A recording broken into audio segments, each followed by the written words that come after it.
parameters are the tools that allow us to start driving behavior in dashboards. And I know that seems strange given that parameters are semi-static values. Remember, parameters are constants in programming. They're these values that I mean, we can change them, but they stay static until we do that. So it doesn't seem like they're very powerful, but yet they are. And the reason they are is because their values are accessible by all sheets at once. So sheet 1, sheet 2, and sheet 3 can all see a particular parameter's value. And so if we change that parameter's value and drive changes in the individual sheets off of that, then the whole dashboard will update at once. So here's the short-term plan. Let's make a parameter that represents just some of the product categories, or just a product category rather than all of them. And we're going to change both this visualization and the other visualization, the horizontal bar chart, in order to reflect just these data. So this would allow the user, for instance, to explore the difference between electronic sales and health and beauty sales, or health and beauty sales and home and garden sales, or whatever, to kind of see, are there spatial patterns in these particular sales distributions? Are there some states that are kind of rocking or versus not rocking, and all of that? So let's get started. So we're going to say product category name English, and we're going to create a parameter. So we're using English rather than the Portuguese just for convenience. Obviously, from a technical perspective, it doesn't matter at all. Everything looks good here. The only thing you might want to change is the default value, but it doesn't matter. And notice that the values of this parameter are going to come from this list, come from the list of values for this particular variable. So everything that's in a product category name English column could be a parameter value.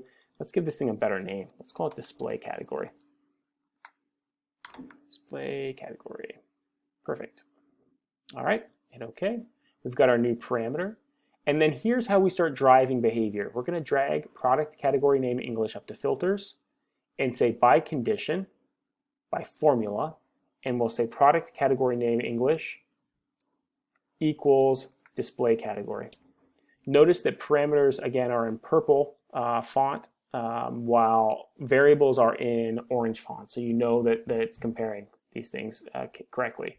So what does this say in plain English?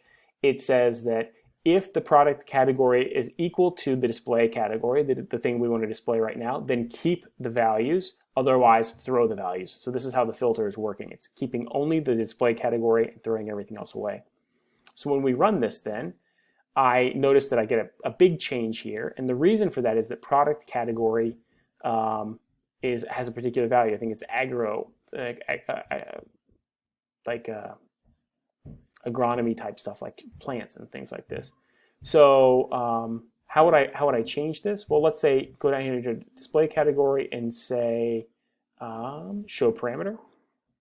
And so now I have a different field down here, and I can choose. Let's do electronics, for instance, and I can see that it changes, and I could change all of these things, just whatever I wanted. Now the key, remember, is tying visualizations together. So we have two options. We could recreate this exact filter on sheet 2, or you can go here and say apply to worksheets, and then selected worksheets, and then we'll say this one, the next one over.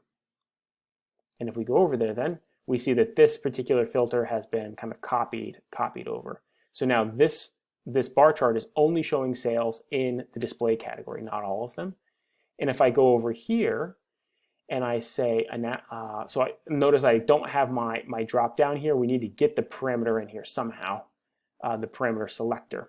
And so if I go to analysis up at the top, so in my ribbon at the top, I say analysis, parameters, display category. I get my display category. And so notice I can change this.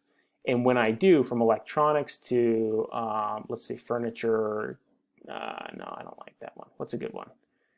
I don't know, arts and crafts? Sure. Oh, not a very good one at all. But notice all the things that are changing here. CVs, I mean, this is kind of the thing, is like you can play around. Another like clear win would be to kind of sort through these categories and find the ones that make sense and the ones that don't. And so on and so on. But notice what's happening. The important part is that we're driving changes in behavior in both the left visualization and the right visualization because they are tied together through a filter to this parameter. And this is where we start getting powerful. The other thing I'd like to point out is that this allows the user, the end user, to make some changes that they otherwise would not be able to do. Like they can actually go through and ask their own questions now without having to be able to manufacture individual visualizations in Tableau. Like the alternative to this is them constructing a filter and changing the filter value and drawing and putting everything in its right place. But you've done all the background work for them, and all they have to do is change this parameter. And that is a really, really nice feature. And this is kind of where we start pushing this down to like downstream consumers, which is really helpful. So this video is already at 6 minutes. So what I'm going to do instead of continuing is cut this one for here. And the next video, we're going to construct another parameter that makes sure that this list doesn't get too long. Because one of the problems is, you can see it, like this list can be very short or it can be very, very long. It can be super or something in the middle. And having that as a design element is awfully tough because it makes it tough to plan. Like I don't know if I need to dedicate all of this space or just part of it. So what we would rather do is perhaps keep only the top 5, but that turns out to be a little bit complicated because top 5 with respect to what, right? Like it's changing as we update the parameter values. So it turns out we have to do a little bit of legwork, but we'll talk about that in a moment.